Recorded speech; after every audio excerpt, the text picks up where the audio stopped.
Uh,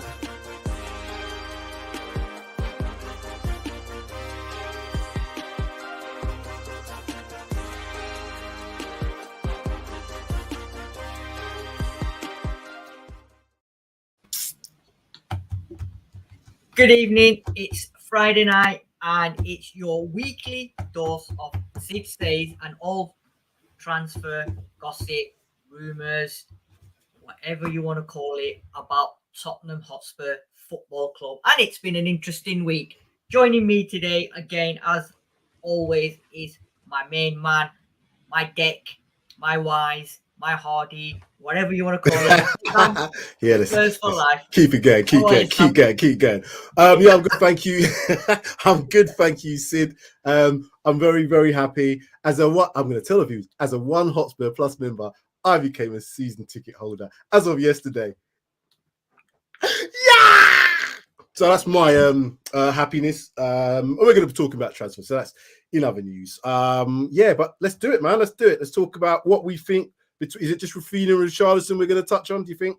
We are going. Well, do you know what? All this week, it's all I've heard is Richarlison, Raphinha, and people are losing their whatever you call it on Twitter, on social media.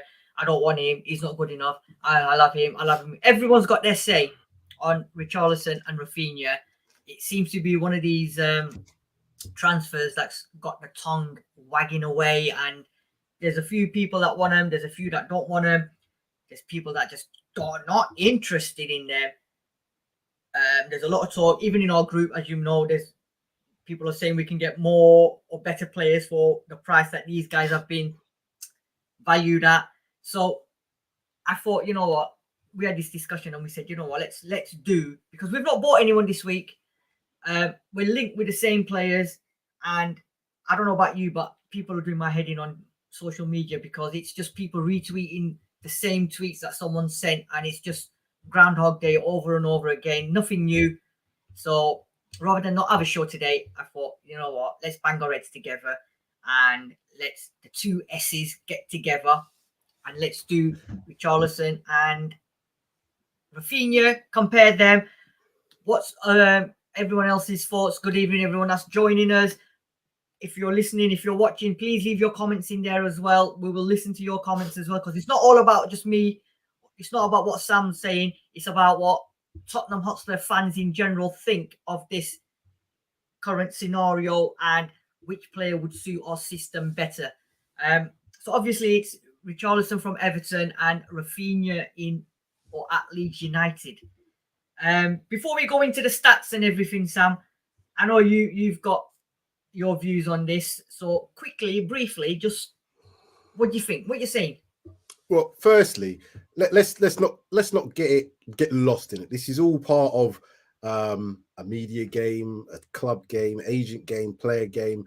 So all this is good for publicity. It's not doing Spurs any harm in terms of, you know, the publicity side of things. And this is always going to be the case. So we've got to take that into consideration. We've also got to take into consideration the fact that the way that Paratici operates is much in using the media, using smoke screens, maybe getting deals done elsewhere. So all these kind of things coming out about Raphinha and Richarlison and Bastoni and this player and that player, yeah, they're all great in terms of gossips. It's good for us, and you might have a few credible sources that say they've spoken to this person. But do we not think that is part of what the club actually wants, to feed some information to people who are so-called trusted sources, then get that information out there? Maybe that then deflects into other teams. Oh, well, Spurs must be after that because Alistair Gold or, you know, Fabrizio Romano said that. So it might be a design to lure other teams, because we're in for Richarlison, we're in for Raphinha.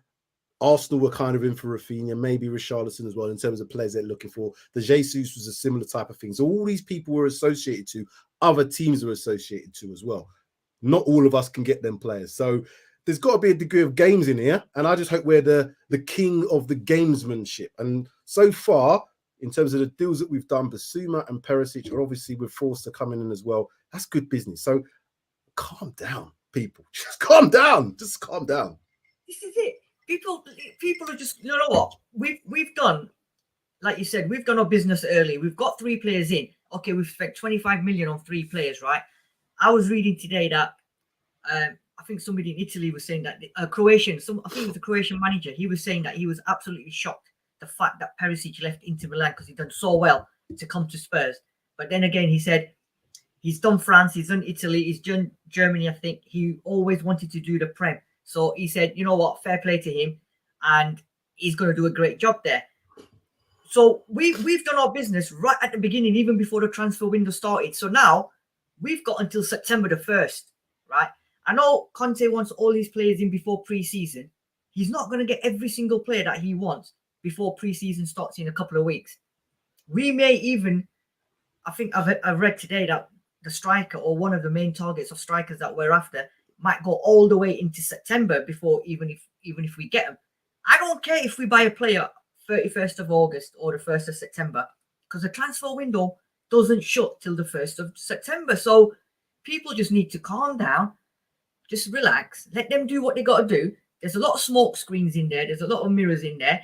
And them lot down the road thinking we're nicking all their players. You know what? Yes, we did, because they wanted Romero, they wanted Kulusevski, they wanted Bentancur, they wanted Fraser Forster, they want Perisic as well. So yeah, of course, we've nicked all their players. We're letting them do all the homework, and we're just nicking their players. Go back to bloody Woolwich, man. You're just having a laugh. Look, I'd also like to add on to that as well. I know we've signed 3 players in the summer transfer window in terms of, you know, what we've done business so far. But let's also, and I know some people might not want to do this, but I am going to do it. I'm going to also include getting Kulusevski and Bentancur in. Both came in at the end of January. So they came in basically in February. So again, this pre-season thing, they didn't have a pre-season. I know that Conte didn't have a pre-season with the Spurs players, but they came in from other clubs, had to kind of fit into our system, and they did. So if you get your transfer policy right and you get the players right, that you know that their mentality, you know their fitness issue, you know, this is what I'm saying. Because a lot of the time people are equating this, oh, we haven't spent this money, we're not spent. Well, it doesn't really equate to good players. 80 million on Maguire, 50 million on Wan-Bissaka. 2 examples. I'm just going to use that Man United as the examples. We can use our own examples as well. 60 million on Tango, 50-something million, 40 odd million on the Celso. What did that get us? Massive buys. You've got to get your transfers right. Target your transfers right. Basuma, fantastic. It now boosts our midfield. He should walk straight into our midfield. Perisic, brilliant signing.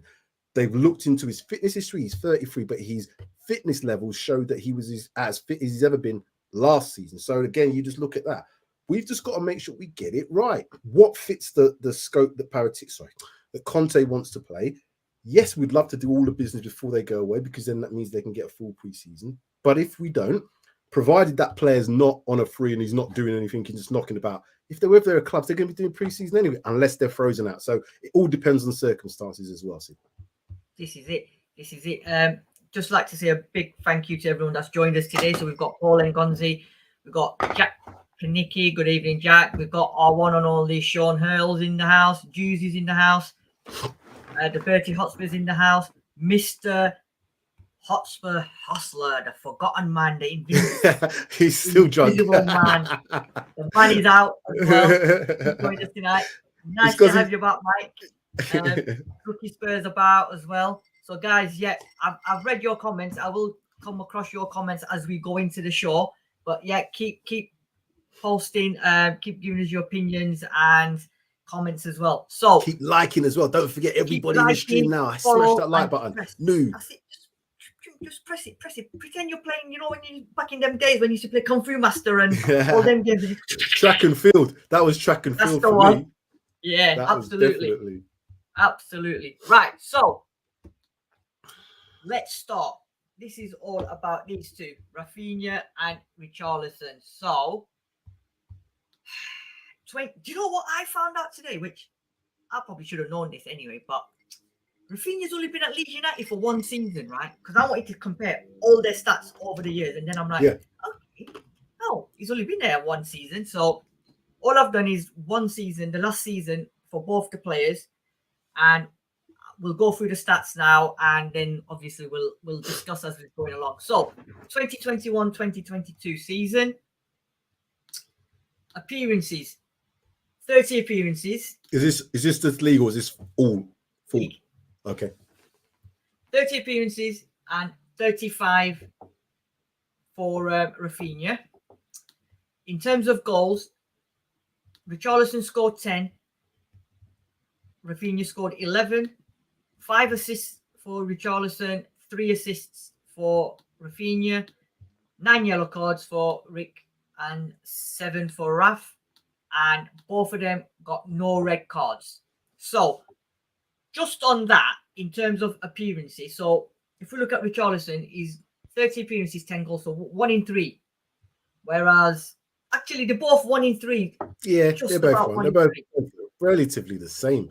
Their stats, Yeah. when you look at those stats compared, they're relatively the same. Yeah. There's not really much difference between those two in terms of numbers. Now, I guess we have to dig a little bit more in terms of what the players actually bring to Spurs. I don't really confess to having watched both of them in real detail. Obviously, I know about Raphinha at Leeds. I know about Richarlison when he's played us. He's a nuisance. You know, he always seems to get under the skin. He causes us problems, no end of problems. Raphinha is slightly different in terms of his ability, but there's a couple of things. Darius made a good point about Raphinha. If he's in a Bielsa team, his fitness levels have to be high because that's part of what that was. I know that he's left now, but to get into that team, you have to have a certain ability in terms of that fitness and running around and, you know, closing down, pressing. So I think that's good start. Richarlison, again, we've seen that he does that from the front. What do we need at Spurs? I think we need a player that can play across the front line. I don't think we're going to go for an out-and-out number 9. I think, you know what, there's very few of them in the world anyway. We have one of them. And as much as people say, well, Kane does need competition, but he needs competition for players that are going to score goals. You know, not just somebody's a target man or somebody's a number 9. Someone's going to score goals. Will Richarlison, will Raphinha give us more goals than we've already got in the team? Probably more so than what Lucas and Bergwijn give us, but I'm not sure whether or not, given the chance, Bergwijn could have not done more because we've seen that he can score. Lucas, I think he's on his way out. So give me the choice. If they're pushing me, I'm probably going to go on Richarlison because I think he can play across that whole front line. Whereas I think for Raphinha, I know he can probably play left or right. I'm just not sure about him playing down the middle. Whereas I think Richarlison can do a good job down there potentially if we needed to for a few games. I've got more stats for you as well. So, no, that's fair point. Fair point. Jack Kanicki here is saying, what's interesting, Sid and Sam, is Richarlison didn't have Calvert-Lewin to help him this season, and Raphinha didn't have Patrick Bamford all season. Now, that is an absolutely belter of a statement there, Jack. Sam, if Calvert-Lewin and Bamford were playing, like obviously Richarlison didn't have him most of the season, but Raphinha missed Bamford for the majority of the season, if not all season. If them two were in their respective squads, do you think then these stats that we're looking at in terms of goals and assists would have doubled or would have been a lot better than what they are? Do you think they've missed them two players? Well, the fact that both those teams were in relegation battles right up until the last day of the season suggests that they didn't score that many goals last season, or they conceded a whole lot. Without looking at it, I can't tell, but I'm assuming they didn't score enough goals. So there's a couple of ways you can look at this. If Patrick Bamford, Calvert-Lewin, who are the main strikers for their respective teams, if they're not playing, then you're obviously lacking in goals. I would expect these two to step up. Therefore, their goal ratios might go up. In the assists, I can see that probably not going up because you haven't obviously got a main striker to do it. But it kind of goes one way or the other.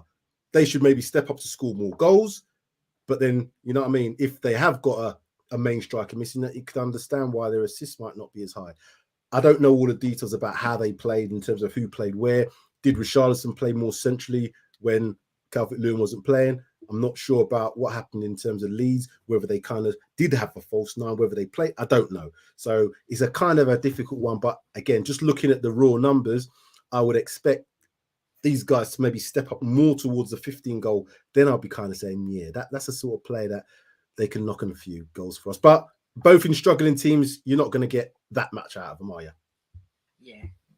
So let's read a few of the comments in here. Paul is saying here, they buy Richarlison, his scoring ability is high. Jack, big up Sid Hope you're well this evening. Juicy saying here, this is Top Gun 3, mate, Marvin Goose. Sean Hurley, or Sean Hurl, Sean, is saying, Richarlison and Zaniolo, please. This just, if people watched the show the other day as well, Sean is his budget, man, honestly. Daniel Levy needs to speak to because his hit list is Sure. Martinez, Savage. Yeah, Sean's got a whole load of money. He has. Bertie Hotspur is saying here, big up Sam and Sid. Don't want either Lautaro Martinez or bust. Hotspur Hustler is saying Ralph, yeah, bust then. Ralph is saying all day long. Ralph. Raphinha. I think he's looking at Raphinha. Derek Hutchinson is saying big up Sam and Sid. Jackie's saying let the Don cook. And then he's also saying here, at Mike, Raphinha and striker is better in my opinion than Richarlison and a winger. Okay. Derek Hutchinson is saying here we should sign both Richarlison and Raphinha. I don't think it's gonna happen because it's either one or the other, or neither. And Juice is saying Richarlison is hot-headed. I'd take Ralph. Do you know what? On that statement, right? I think him being hot-headed is good because he's got that shithousery, hasn't he? He gets angry, he gets vexed, and if he's hot-headed, sorry, I just wanted to make a point. So I'm sorry for cutting across you. If he's that hot-headed, he's only got 9 yellow cards and no red cards from last season in 30 appearances. Can't be that hot-headed. Do you know what I mean? Yeah. You get more red cards if he was. He's obviously winds people up because he does wind up the opposition. Because when I watch him, I feel I want to slap him because he's irritating players and he's irritating the defense and he's causing you problems. And that takes off a little bit of, attention towards other areas. And then that's how, teams can work and operate. It's different tactics. And I think he's perfect for that for me. And not only that, he's hot-headed. It's good for the team because he wants it. If the team's losing or they're not playing well, he starts getting hot-headed because he wants to win for the club, he wants to win for the team, he wants to win for the fans. So, it's one of them situations where we want players like that are going to keep continuing giving the other players the encouragement, wind the fans up as well by saying, come on, get behind us because I'm getting angry. I can see your frustrations. I'm getting frustrated on the pitch. So it's good. It's good for the club as well. Moving on to the next set of stats that I've got. Right. So this now is in terms of goals per match. Richarlison's 0.33 and Raphinha's 0.31. Minutes per goal, 253 to 266. Shots, 72 and 88. Shots on and off target. So Richarlison is 23 shots on target and 23 off target, whereas Raphinha's 25 shots on target and 37 shots off target. Big chances created 7, big chances created 10. Now I'm going to just pause on that for the time being and discuss this one. 253 minutes per goal and 266 minutes per goal for on either side.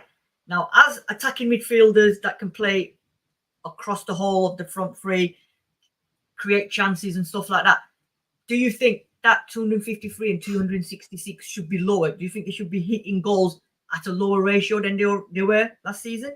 As I said, a goal every 3 games that works out to be. They're both very similar players in terms of their stats. Like I said, probably very different in terms of their ability.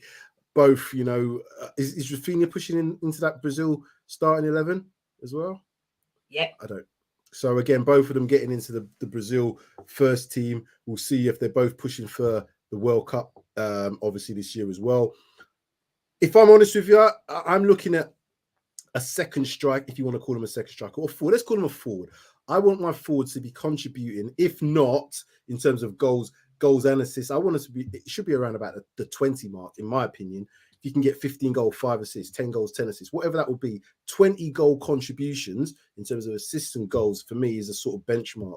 And we obviously look at Kane and Son, their numbers are always going to be plus 20. We look at Kulusevski, although he came in late, he was kind of getting close to them sort of numbers in terms of goals and assists. So if you want to have that sort of thing over a period of 38 games, I want to see them at least have 20 goal contributions each, if that was me as a manager. I think the other issue as well, like, and Jack's mentioned it as well, is the fact that not having DCL and Bamford in the team, it puts more emphasis on these two to get more goals or get more further into the attacking field. Therefore, it takes away the creativity and mainly the creativity for them to create for their strikers. So they've now got more on their shoulders to try and do. Not only try and create, but they've got to try and get them goals, because also they're known as scoring. I think Richarlison's more known for scoring goals than Raphinha. However, Raphinha does do a lot from the outside. I've had a little thought in my head, and it's just come to me. Stop you there again. Raphinha, I think Raphinha is a better ball player. I think he's got skill-wise, I think he's more talented than Richarlison. Now, could it be that Conte, if they are looking at this Raphinha deal seriously, because I don't know, I'm just making the summation here that they are looking at this seriously, could there be a potential to maybe make Raphinha into this cute and clever number 10 second striker, maybe that sort of like Dybala type player that can play behind, that you can play as in a 3-5-2 system, gives you a goal threat, but can develop his game, that he can make them little clever passes, blah, blah, blah, blah, blah, that sort of thing. Like how Kane's developed his game from a kind of midfield position. Maybe there's something in that for Raphinha to maybe develop into that number 10/9, give us the ability to be able to play out wide as well. I can see that. And more I'm thinking about it, if that was the case, then I would probably look more at Raphinha because of that. But if I'm just looking at them playing as an extra forward, then I think it's Richarlison for me still. Numbers are the same though. Yeah, I mean, it's, you know, we can talk about this all day, every day until kingdom comes. It's just what like you just said, it's what Conte is looking at, what he sees in these two, or what the plans are, where to play them. Because, like you said, and we had this discussion the other day, that number 10 role, if they go and buy a striker, the Martinez, the 70-80 million that Sean A wants, right? That statement striker. Then you can drop Kane if you want to, or you're going to play Kane as a striker anyway, but you can drop him into that number 10 if you want to. But then on the flip side, do you go and buy a striker as well and don't go and get Raphinha? It's, you know what, it's what Conte wants, isn't it? The funniest thing is, and it's just coming to my head, Sid, the funniest thing is the player that ideally we need is a prime Dele Alli. That's the exact player that we need. It does it all, doesn't it? He can play in that second striker role. If he could develop like how when he was like, you know, making him look, he's got that ability about him to beat a man shot. Do you know what I mean? If we had a prime Dele Alli with pace and a bit more goals out of him, that would be it. But we haven't. So again, this is what I'm looking for. We need to be able to fill positions, because if you look at 2 players for every position, we're pretty much there in the midfield in terms of that 4. I would say that left wing back area in terms of Perisic and Sessignon is there again. So we're going to have to do that. But yeah, the Raphinha thing, yeah, the prime Dele Alli or prime Teddy Sheringham would be ideal for us right now. Listen, Everton are after Harry Winks, yeah? So, you know what? You know what I'm going to say, don't you? Can you imagine? I'm not making my call. Stop. I had to go on mute there. Gee, can't do that. Can you imagine if they said, all right, you know what? We just listened to what Sam has to say about Dele. You want him back. Can we have Dele back and you can have Harry Winks? Hey, you can always laugh. Right.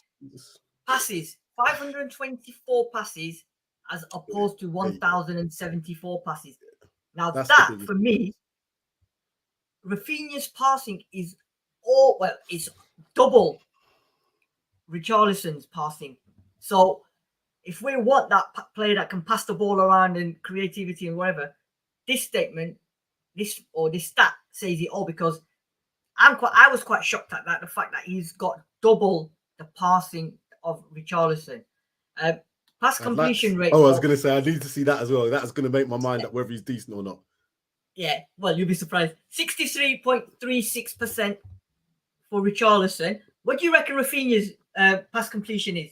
I reckon around about a similar percentage. Yeah, 69.27. That's good. That's good.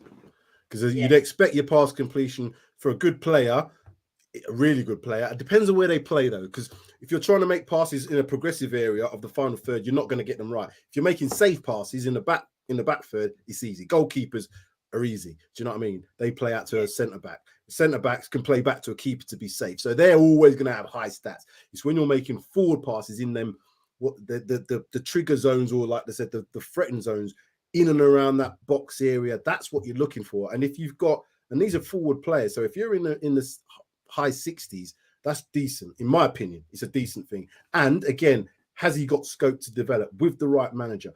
I'm now edging towards Raphinha as I'm looking more and more at these stats. Well done, Sid. This is good. This is good. It's because, you know what it is, right? If you want, we've got players. Yeah, we've got Benny, we've got Bissouma, we've got Højbjerg, we're gonna have Skip, right? We've got Son, Kulu, we've got Perisic, and we've got Kane. So if you want, looking at these stats, if you want somebody who's gonna pass the ball, right, then Raphinha is the man, because it's double the passing. Yeah. And passes, I know points make prizes, but passes make goals and win games for you. So if he's doing 1,000 passes, right, that's a lot of passes. You know, not every pass is going to pay off, but, and I mean, obviously we don't know how many of them passes are led to goals or led to whatever, but it's double what he's done. So, you know, for me, that's quite good. Right, touches. Yeah, I was going to say, cool. 1,153 touches from Richarlison, 1,948. Again, there, if he's your creative midfielder stroke person who's going to build attacks for you, almost 2,000 touches, right? That for me is fantastic, because, you know, give this man the ball, yeah, or this man wants the ball. He's not just getting the ball, passing it, and then disappearing from the game. It looks like to me, Raphinha is the type of player that is always on the go, wants the ball, pass and move kind of player. I mean, you've been a coach in that. Looking at that stat there, what do you think? Again, looking at the two teams in terms of their style of play, one being a more possession-based team in Leeds. We've seen that in terms of how they've played since they've been in the division with Bielsa. That was part of the mantra. Possession-based team, get the ball back as quickly as possible, high energy, blah, blah, blah. So I expect to see those sort of numbers. Everton, again, probably more... I'd say they went from what Rafa Benitez, and then obviously when they brought in Frank. So again, their style of play was probably more defensive, counter-attacking style. And I think with Frank, it was just a case of just keep us up. Do you know what I mean? So it didn't really matter what style of play you employ, just keep us in the division. I think more so with Bielsa, he wanted to play his style. That's why they said, it's not working. You just can't keep doing the same thing. You got to go. But the players have still adapted that mentality in terms of wanting to keep the ball and are comfortable in possession. So again, if we're looking at a player that's probably more comfortable on the ball of the two, it looks like it's Raphinha. Yeah. You know what? Look, yeah, I mean, like they say, stats don't lie, do they? So the final one is crosses. I was looking for notes, but I couldn't find any, so I got crosses instead. 38 crosses. Now, remember, this is Tottenham Hotspurs. We don't do crosses, yeah? Or we cannot. So it's not we don't do. Our players cannot cross a ball, right? So Richarlison's 38 crosses, 162 crosses, right?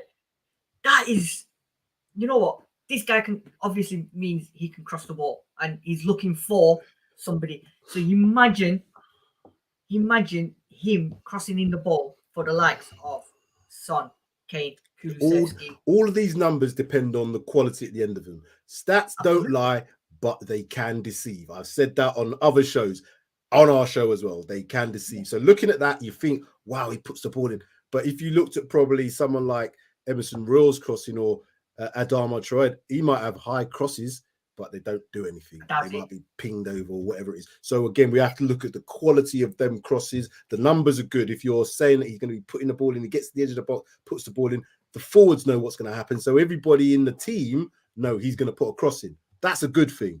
It's the quality after that we need to see. Yeah, and I think you know what? I'm just going to put this comment up from Kuva. Good evening, Kuva.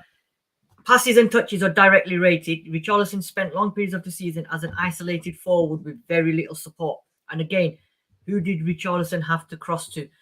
Kuva, you're 100% correct there. And I think Sam just said that, you know, at the end of the day, you can have all the crosses in the world, but is there an end product? Is it actually going to somebody? And in terms of Richarlison, probably agree with you because they've not had that many. But then again, Bamford hasn't been playing. And I think Raphinha, from the Leeds games that I did watch, his crosses were put into the box.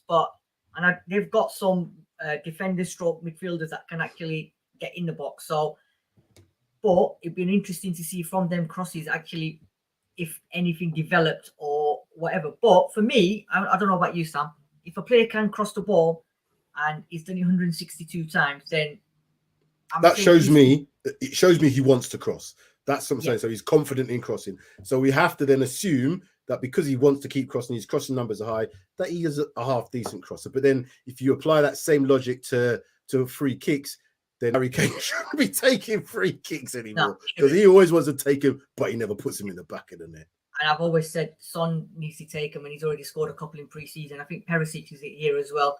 I don't know if, assuming from what we've seen on the reels and whatever, he can take free kicks as well. I'm so excited about that player. Yeah, I mean, there was a lot more stats that I could have brought up, but I think I didn't want it to become a statistician and give you facts after facts after facts. I looked at the stats and I thought, these probably are the core stats that we can look at, because the more you give, there's a lot of them are just like how many touches he had there, how many touches he had there. But that's for me. I thought this is enough.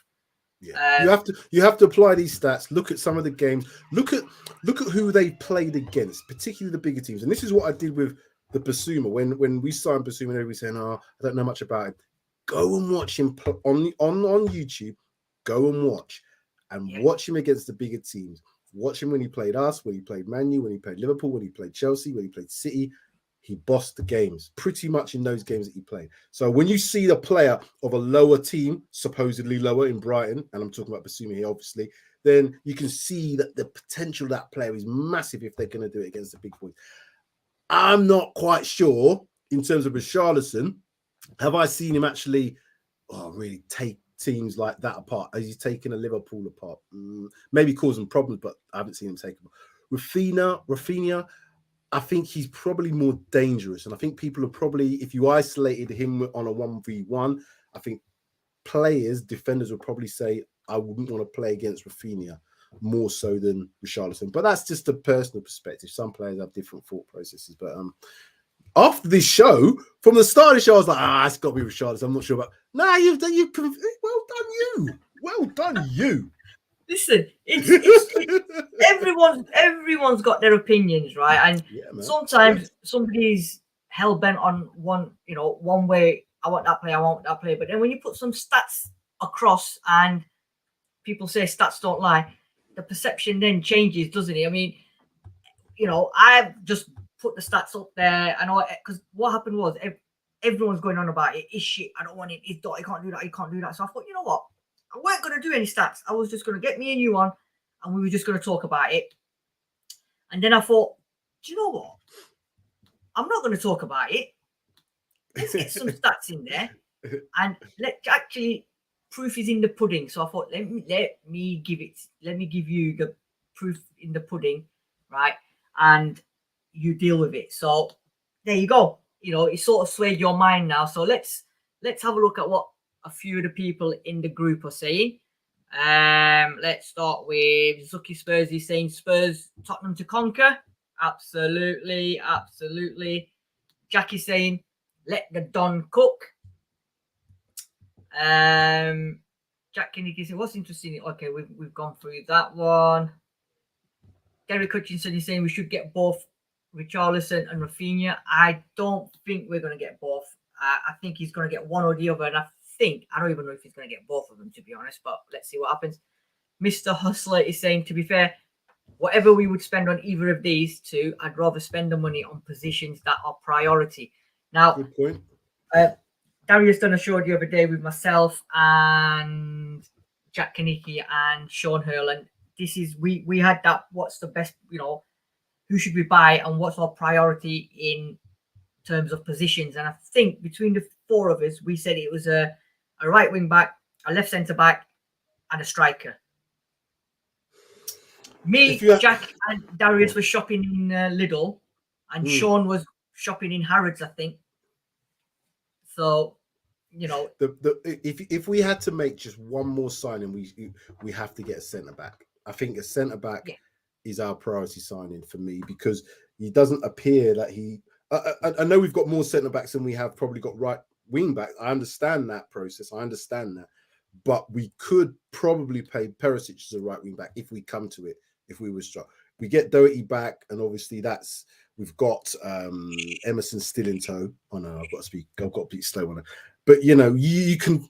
I hate to use the word get away with it, because you don't want to be getting away with positions when you're challenging for leagues and Champions League. You don't. So you have to have players. But if you have a bad injury or a bad injury period like Liverpool have with their centre backs, what can you do? You can't buy your way out of trouble all the time. So you have to be adaptable. So can we get players that are adaptable to different systems? Again, mention the name Perisic, adaptable player, can play left side, can play right side, can play higher up, can play wing back. I look at someone like, and again, I mention his name again, Basuma, looks like he's an all-round midfielder as opposed to just the DM that people keep calling him. Look at Kulishevsky. He's talked about being played in the number 10 as a player on the right as well. So we've got to think about players that can adapt to situations, that we can bring him in and say, yeah, we know it's not your ideal position, son. Like what Doherty did last year. Mike, I know you don't like this, but he came in and played left wing back for us a few times and looked better than the left wing backs we had. So that says it all. That's it. Watch back. Come on there now. He's got to go into one. Sean Hurl seems we are sticking to 3-4-3 next season, so needs to be taken into account for sure. Whoever we go for, this is it. What else is there? Big up gents from Terry Wright. I think HIT Young he's saying they played in different roles. I think he's referring to Richarlison and Raphinha last season. Mr. Hustler is saying, come on peeps, please hit the like button on the stream. Yes, Mr. Hustler, we've got almost 35 people at one point watching. Just smash that button, please. HIT is saying here, I say bring in both if Stevie B is leaving. I don't think we're going to get both, to be fair. Stevie B, for me, we're giving him away for nothing, right? And I'm quite saddened that the fact that 25 million or 21 million we've accepted, we should have gone for a lot more than that. So what we have to look at is a difference, because if we lose Stevie B, it's what then we do. What's the difference we then play to get his replacement? It looks like if we sell him for around 20 million, we're looking like we're going to spend 60 million on replacing him. So that's a 40 million pound difference. Personally, there's not 40 million pounds difference between Raphinha, Richarlison, and Steven Bergwijn. In my opinion, Steven Bergwijn is in all of that in terms of their brackets, in terms of ability. He just hasn't had the game time. You can tell that because obviously with the Dutch, Louis van Gaal wants him to play in the World Cup and has advised him that you need to play somewhere else, son, to get game time. It's making your position harder for me to pick for you. So again, they know the Dutch ain't stupid. I think it'll be a major problem if not a major problem, sorry. It will be one of them things that I think we look back and think, oh, you know what? We should have tried. We should have done. I don't know. It might be like that. Well, it's one of them, isn't it? Juicy's saying here, get Wreck-It Ralph.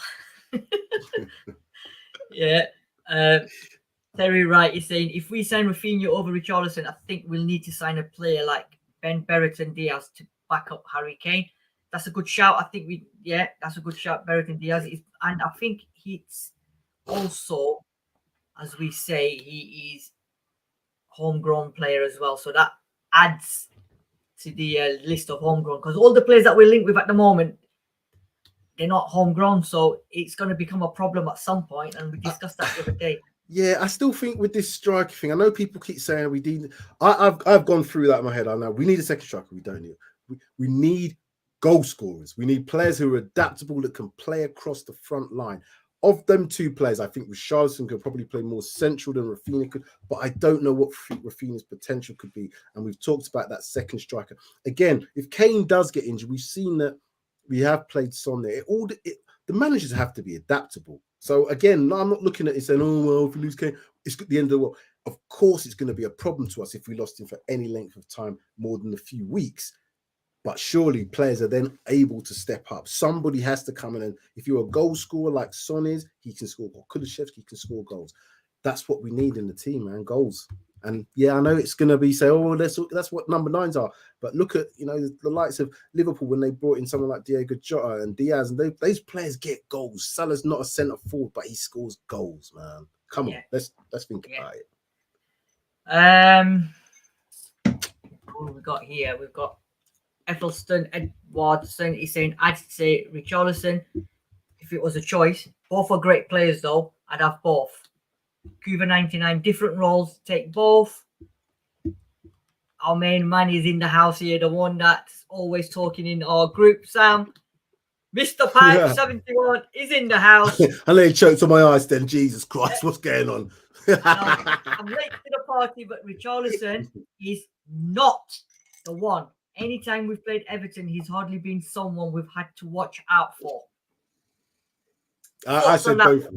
As I said, he's more of a nuisance factor than me. I don't remember him bossing any. I don't. And again, both of them players, I probably see more highlights of Raphinha doing more flashy things, thinking, oh, he's more get you on the edge of your seat type player. But Richarlison's industry annoyance factor, I don't know if you want to take that into consideration. That's what he gives you. And to a degree, he has got, we've seen the numbers don't lie. He has got some numbers behind him. He has got numbers behind him. In a struggling team last season as well. Don't forget that. Struggle. This is it. And also, when we've played them, we've not given him the opportunity to play. Yeah. So, as Shakira says, even though the hips don't lie, the stats don't lie as well. So, Daniel Tyler is saying here, I'd go for Raphinha, plays wing WL and WR. So, that's right wing, left wing. And as a number 10, proper player. Pipes, as I've said in the group, I don't actually believe Spurs will be doing any big money signings now. It'll be cheap and cheerful or loans. We know, Pipes. We hear you. We hear you. Now you're bloody hell. I have to bloody take these headphones out a little bit now because you can hear him. It's like I can hear his voice. Yeah. But you know what? With that one, right, we've got until the 1st of September. Now, I don't know where everyone keeps getting this. We're going to make a big statement signing. We're going to make a big statement signing. Every season, we're linked with these 70, 80, 90 million pound players, right? We'll probably buy a player, but I don't think they're going to be cheap and cheerful or loans. I think they've got targets. I know they've got targets, but unfortunately, it's whether now these high profile players or big money players want to come and leave there wherever they are at the moment. Like Martinez is saying he doesn't want to leave. Who's the other strikers that we link with? There's a few, but they all don't want to leave. So we might have to, you know what, even bargain basement strikers like Berrington Diaz at Blackburn, right? He's upcoming. There's a few clubs looking at him as a young upcoming striker. He can come in as a backup for Harry Kane. He's not going to get in anywhere over Harry Kane. But like I said on the group, Pipes, we've got until the 1st of September. Let them do their job and don't listen to the gossip. Don't on social media because everyone's just repeating they're on Groundhog Day. Just wait. We've got another month and a half at least. If in an ideal world, in any team would want best in class specialist in that position of the chosen style of play that a manager wants to do. So Conte 3-4-3 system, relying on maybe a possession base, but certainly got a direct approach to it. So you want players that fit that system. I think our midfielders do that at the moment. That's clear. And I think on that left-hand side is the wing-back roles. Again, 2 left and right wing-backs are very important in the system.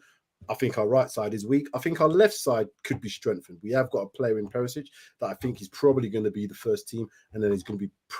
I say pushed by Sessegnon. Sessegnon has got the ability now to then strive for that position. In my opinion, that's what I think is going to happen. I think we're going to start with Doherty as the right back if he gets fit, right wing back, shall we say, and then we hope to get somebody else in to push him.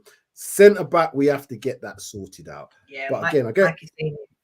Yeah, I think he's right. I think he's right. If someone said to me, right, we have to make one signing, we can only make one more sign, left centre back. If you get that, I think we can still have a very, very good season, because I think we've covered, not ideally, but covered elsewhere with the players that we would have. Yeah,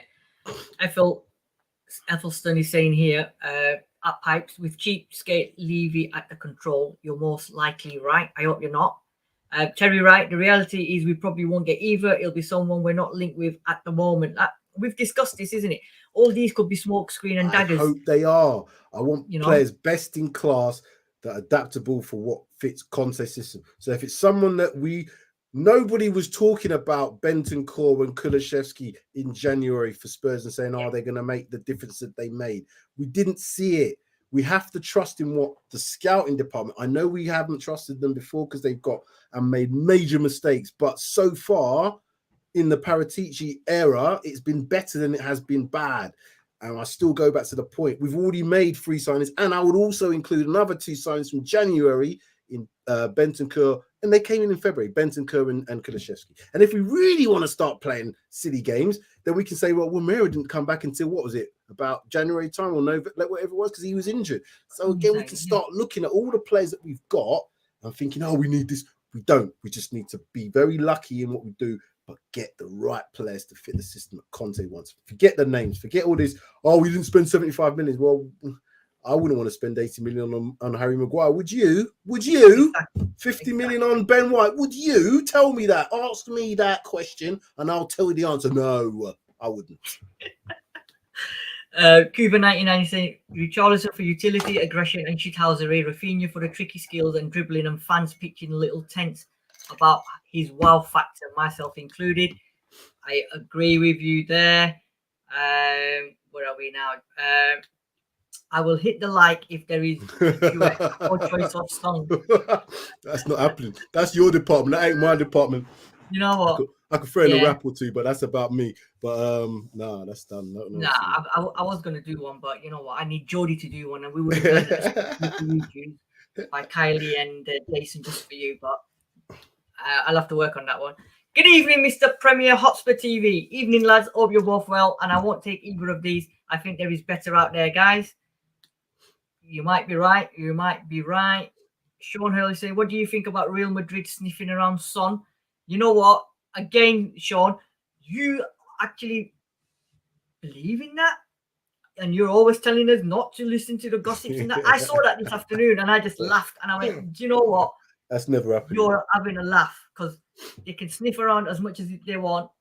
And as long as Conte is at Tottenham Hotspur, Son ain't going anywhere. And anyway, they can't afford him, to be fair. And especially what they've done to Gareth Bale. You know what? I'm sure Bale will be having a word with Son to say, you know what? Don't go there, mate. Don't go there. Yeah, but he could get 500 grand a week. That might tempt him. But even so, he's not getting anywhere. That's not happening. Yeah. Terry Wright. I can see Stevie B getting sold for 50 million euros in a couple of years. He could become a star. Hate to see him go. How many players have we sold? It's true. But you know what? I really. How old is Stevie? Is he the same age as them other two? 25, isn't he? I'm sure he's 24, 25. Is he 25? Is he younger? I can't remember. Let me just let me see. Bergwijn. I don't think he's. He can't be far off. He can't be far 24. Off. He must be. Is he? So 24. Yeah, similar age, isn't it? Yeah. Right. What's Pipe saying here? I like Pipes' comment before. Go back to the Tony one. So Terry Wright one.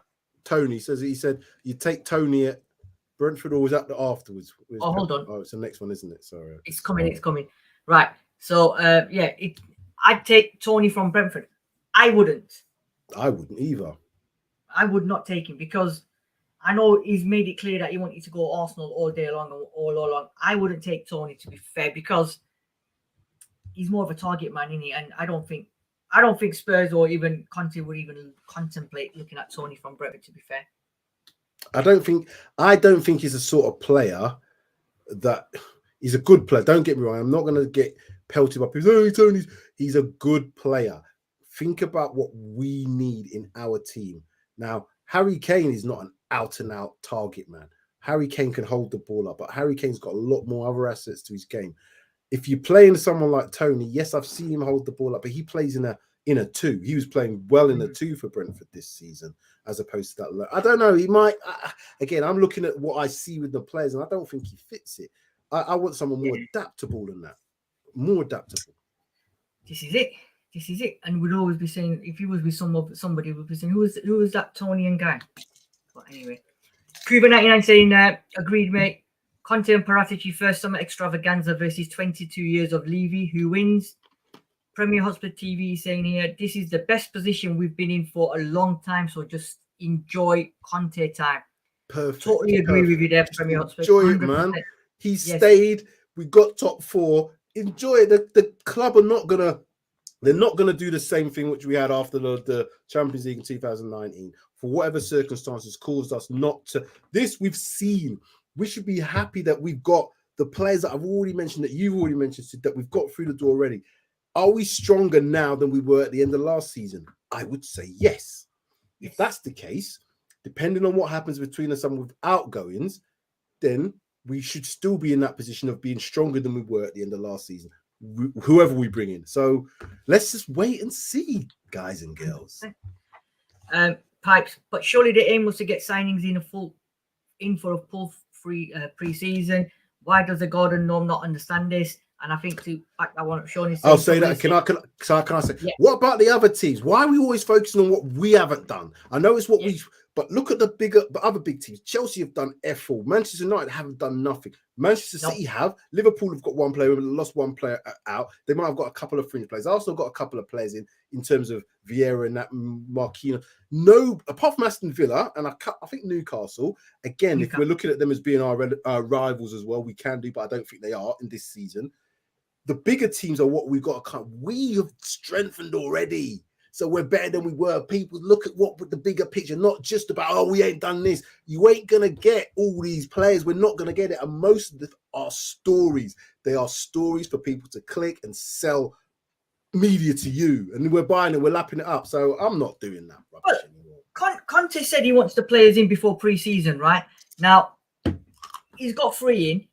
If he doesn't get the players in before pre-season and he gets them a week after pre-season started, I don't think he's going to complain. He preferably he probably wants them in before pre-season so he can get them, his methods and everything in. But if he doesn't get them straight away, even if it's a week or two after, I don't think, if it's the players that he wants, right, he can trust and he knows, then I don't think it's a problem. Some of them he might want before pre-season to embed them into the squad, but certain other players, I don't think he'll be bothered. If he go and gets, like, last minute, we're going to buy £70 million Martinez or somebody like that, I don't think he's going to be bothered. Football transfer is a massively hard business. There's so many moving parts, so many variables. The other selling club needs to have a player. If you're going to be trying to get the best player out of another club, do you think they're just going to say, okay, here you go, and not want to have somebody else in replace? They've got to do their deals in the background as well. That's all got to work in the same sense as it works with what we're doing. So it's all the pieces have got to fit together to make. That's why they take so long. Other people have got other reasons. Agents want to get money, so they might want to sell a player because they can get money from. A player might just be happy where he is, but an agent said, "Come on, I can get you this money," and you know what I mean. So you got to think what we need. We have to get, but if we don't get it all before, let's say, next week, is Conte going to leave? I'd be very, very disappointed if he said, I'm going because I've not got in X before I'm going on way to Korea. That would be silly. That's a silly thing. Understand that we want to get everybody in before, but just look at what we've done with players who didn't have a Conte preseason and he came in November with us. Yes, ideally we want to get them in, but as long as they can work in a system, I'm comfortable with what we're doing at the moment. That's it. NS Sports TV saying big up Sam and Sid. Cuba99 saying at Pipe 71, still too early to completely lose our shit, mate. But the familiar warning signs are starting to surface, aren't they? Nope. NS Sports TV, Ivan Toney is a Liverpool fan, so I think Klopp will try and go for him. Arsenal will go up in flames for them anyway. Premier Hotspur TV, Simon He's saying, look at Chelsea with the players they lost, and look at United who are in the mud, and Arsenal are just bringing in players what the fans want and not what the team needs, which is true as well. Because don't forget, not only do we, if we're buying players and looking at buying players, we need to still sell some of the players that we've got. We've still got GLC, we've got Bergwijn, we've got Ndombele, we've got they're looking at getting rid of Harry Winks, you know. So you can even put in like, yeah. So we've got to get rid of some of them players as well. So it's a process, and I believe Paratici is not only looking at buying players, he's out at the moment trying to sell players as well. So, you know, you've got to try and weigh it all up. We can't just keep going out buying. Yeah. What the Champions League qualification place has done for us is it allows us to probably shop in a bigger market for players. But we have to look back. Did we think we were going to solve everything in this summer transfer window? I don't believe we did. It's going to take several windows. But because of the Champions League, now we're suddenly thinking, oh, well, we need to have...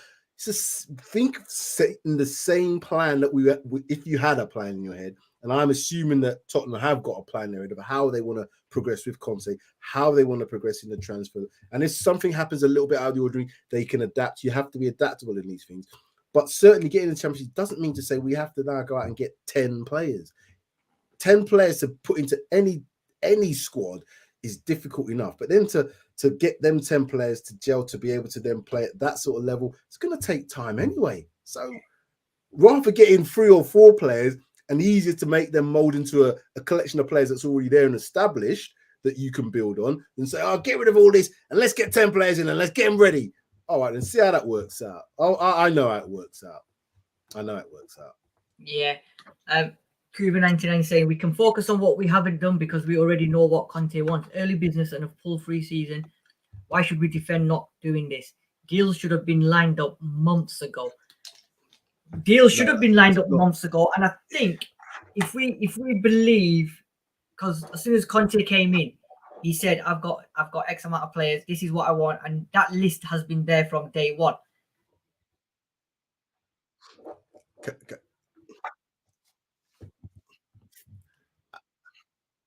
Are probably already in contracts for another 2 to 3 years. Daniel Levy is not going to spend 100 and odd million pound on the players that Conte probably wants. He's then got another list, or on that list, he's got other players on that list, which are probably, in my opinion, reachable and achievable.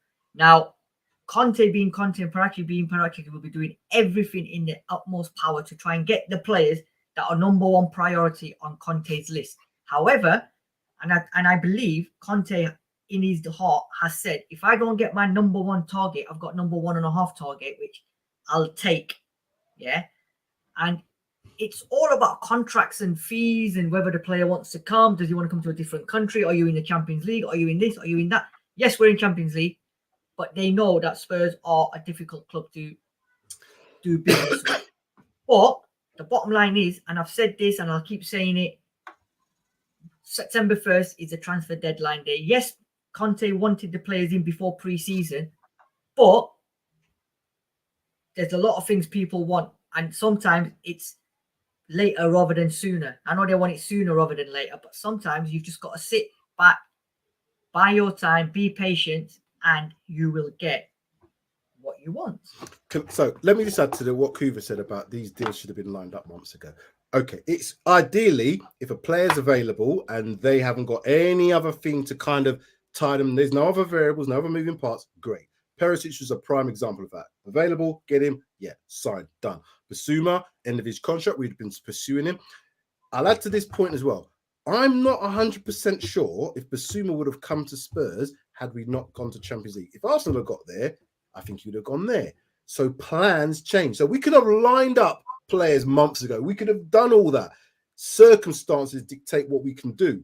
Champions League dictated that we can get certain other players in, which means we've opened up the market to others. So your plans change. If your plans change, that means you hadn't planned it before because your plans have now changed. So you've got to replan. So going forward, you're now thinking, right, I had X as my lined up, which Paratici probably did have, But now we're in the Champions League, I can maybe now look at why. And if people say, well, why do we negotiate both? Because look how the transfer market works. It's massively difficult to do anything, massively difficult to do any business without, inside information, peeping up players. Oh, well, I've heard that, he might be so then other teams kind of look at trying to stump. Look what happened with Diaz and Spurs, if we're to believe all that's been believed. So we just got to think to ourselves, are we going forward in terms of what we're doing? Yes. Is it at the speed of everybody wants? No, it's never going to be. When we get to the beginning of the season and when we get to the end of the transfer window, then we make it a great decision as to how did this transfer window go? And then ask the manager. He'll tell you. I'm sure he will. Yeah. Right. Simon saying, what I'm trying to get at is we have a plan in place and Chelsea, Arsenal and United haven't, so I'm fully behind this ride with Conte and Paratici, guys. All I'll say to that is, don't you worry, child. Paratici's got a plan for you. So just, you know what? Exactly what Simon's saying. Just sit back and enjoy the ride. Let's see where they take us. Let's see what happens. Then, we talk about it. But at this point, we've not even finished the transfer window yet. So let's just move on. NS Sports TV, can we collab next season for when we play each other on match day 2? Of course we can, Sam. Yeah. We can do that. 100%. Terry Wright, I think Tanguy Ndombele will stay. Rodon didn't play much last season because he had broken ribs. Rodon could end up being a decent backup for Dyer. Now, I don't know if you've read that tweet today about Hugo Lloris being told by Mourinho before he left to look after Rodon. He's going to become a top centre-back and make sure you look after him while you're at Spurs. So, but he's not played all along. So let's see what happens. Right. One final one from Cuba99. Sorry, Sam. Love you, mate, but not buying it. SAF had business done early every season and relaxed on his holidays. I'll say this. Sir Alex Ferguson is probably the best manager in world football ever. Won league after league. Of course he'd have business sorted out early because everybody wanted to go to Manchester United. Conte is a very, very good manager, but not every player wants to come to Tottenham. So as much as we can say do your business early, Sir Alex Ferguson was a complete one-off. He came and took players from us. He just said, yeah, do you want to come to us? Yeah. And he did that. So we're fishing in different seas if we're talking about Sir Alex Ferguson and Conte at Spurs. Different kettle. Sorry, Kuba, but we can come on and discuss with us. No problem with that. We can have a chat about it. Right, one final one from Marlon Green at Kuba99. Doesn't always work out that way. I'd love deals done months before, but some players may not want to talk mid-season yet and just concentrate on playing. The window only been open. That's why we have a window. Weeks. And do you know what? This is it. It's only been open 2 weeks. So let's see what happens on September the 2nd when the window's shut at 11 o'clock and Paxton Road TV have shut the window at 11 o'clock because obviously we'll be covering the end of the transfer window like we did last season. Once we shut that window and we said we've not bought anyone, then yes, we can come and we'll do a special and everyone can air their frustration out and whatever. But up until then, plenty of time. Come September 1st, this is what I'm saying. Sorry. Come September 1st, if we're weaker than we were at the end of last season, I am more than happy to rant with it at the best of you guys. But if we're in a position of being being stronger, regardless of what you think in terms of individual players that we may or may not have got, if we collectively are stronger, we can't complain because we can't do everything in 1 or 2 transfer windows. This is over a period of time. Let us just chill. Our beings are doing the job and it's working out so far. It's not going south like I'm seeing with other teams. So I don't know. NS Sports has got a question for you, Sam. I'll let you answer that. Is Paxton Road an area near the stadium? No. Yes, it is. I think he knows. I think NS Sports is he's trying to be funny, isn't he? I don't know if he's trying it. Anyway, we have had an absolute pleasure. We've been on for an hour. We've had almost 50 people watching. Please smash that like button. Please like that smash button because we do these things. We come on here to have a chat with everyone, get all your comments, get everyone involved. We love doing it. It's we work and then we come and then we do everything because we love Spurs. We love you guys. We love the fans. We love everyone. And you know what? We will keep doing the shows as long as you guys are out there listening, watching, and we'll just bring content. But just smash that like button, smash that follow button. And if you're new as well, if you haven't subscribed, subscribe now. Tell your friends to subscribe. Even if they're secret Arsenal fans, just get them to subscribe. At least we can have them. What's that Spurs not doing? Because they're in Champions League and then we're playing Thursdays. Oh, I hate them. That's what we want next season. Shout it from the rooftops, as that song went. Shout it from wherever you want. But you know what? Yes. And my final question, and it's a simple yes or a no question. And if you want in the comment section, if you're listening as well, the question is, and I want just a yes or no, and you can put it in the comment section as well if you want. Richarlison. Are you going to get a yes or no out of that one? No, not yes or no. All I want is Richarlison or Raphinha. Simple. Richarlison, Raphinha. Which one do you want? If the push comes to the shove and Conte was told you're going to get one of these players tomorrow or Monday morning, who are we going for? Are we going for Richarlison or are we going for Raphinha? Sam. Oh. You can go for neither if you want.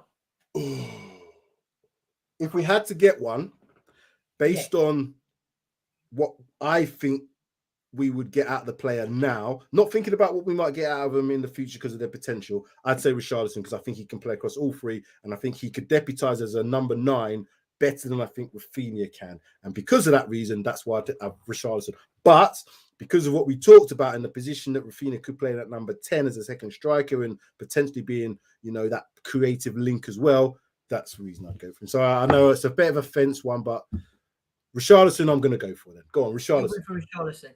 Cool. Paul Russell is Raphinha. NS Sports TV is saying Raphinha is better.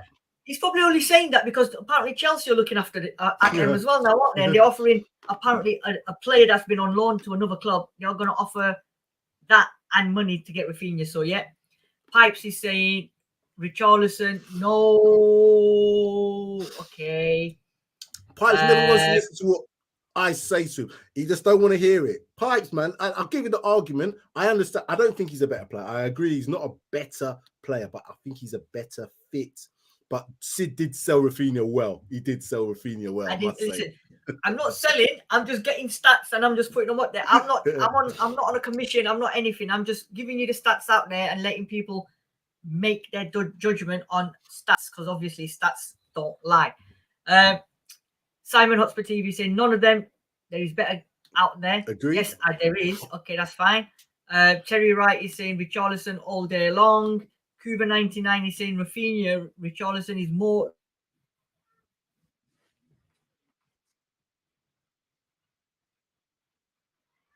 Don't we? Don't you want a player like Raphinha? Don't ya? Don't ya? Anyway. We were excited by Ndombele. I was really excited by Ndombele. I know you were. Look what happened there. He let me down. I'm gonna write to him and say, you let me down. Anyway. We need more flair. Pipes is saying we need more flair in the squad, so Raphinha all day long. Didn't he say Richarlison before? Okay, then he went no. Yeah. Then he said no. Lookman is saying Raphinha. Richard Banks is saying Raphinha is coming to Arsenal, so LOL. Okay. Oh yeah, of course. We got Guna in the house. They won, innit? Yeah. Guna in the house. Richard, how you doing, man? As it seems at the moment, a lot of them are swinging towards Raphinha more than Richarlison. What we will do as well is, Sam, we'll put a poll up as well. Yeah, we ain't going to sign any of them. That's what's going to happen. You know that, don't you? I know. We won't sign we'll do the poll. Raphinha, Richarlison, or neither. Let's put it out there. I'm still under the impression, my personal preference, right, if the push comes to the shove, and I agree with what Kuva's saying, we want exciting players at Tottenham Stadium because we like exciting players that are entertainers, right? As Robbie Williams said, let me entertain you. So I would go with Raphinha, in my personal opinion. However, I think, and we've chatted this before with you, Sean, and that, I think it's all smoke and screen and daggers. And I think they've got somebody else lined up, someone on the lines, and they're just putting this out there. So Arsenal don't think we're nicking their players. But I personally think Raphinha out of the two, but I don't think we're going to get anyone. And I think we're going to get a player that's we're not even linked with. Listen, if all reports, again, I'm going to say this because it's my caveat. If all reports are to be believed, Arsenal supposedly put in a lowball bid for Raphinha at something like 30 million. I'm just using the figures that I've read, but I don't always believe these things. I've said that before.